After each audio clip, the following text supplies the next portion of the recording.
Společnost Lamark tradičně pomáhá také dobré věci.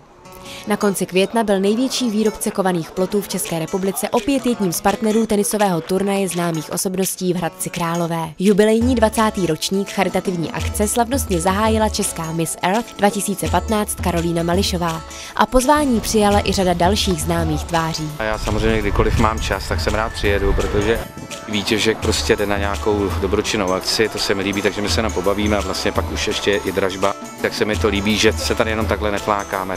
Po kurtech se proháněli třeba i herci Václav Vidra a Pavel Nový nebo olympijský vítěz v ledním hokeji Martin Procházka a spousta dalších velkých jmen. A jak jim to s raketou šlo? No, tak zatím můžu říct, že dobře, protože první zápas jsme vyhráli, což je výborný, no a teď jsme trošku prohráli, ale 6-4, to je zase taky docela úspěch. Věnuju se všem sportům, co jdou, protože mě to baví, takže tohle si užívám. Letos nemám ze sebe moc dobrý pocit, jak hraju, protože jsem dlouho nehrál. Navíc jsem asi trochu unavený, takový alibi, protože jsem se právě vrátil z Roland Garros. Myslel jsem, že to tam okoukám a přenesu si to sem. Ale mám za sebou moc hezký zápas, to je vždycky zážitek, když hraju proti Pavlovi Novému, který se opravdu tím vyloženě baví. Výtěžek z letošního ročníku tradičního turnaje byl věnován nadaci Naše dítě.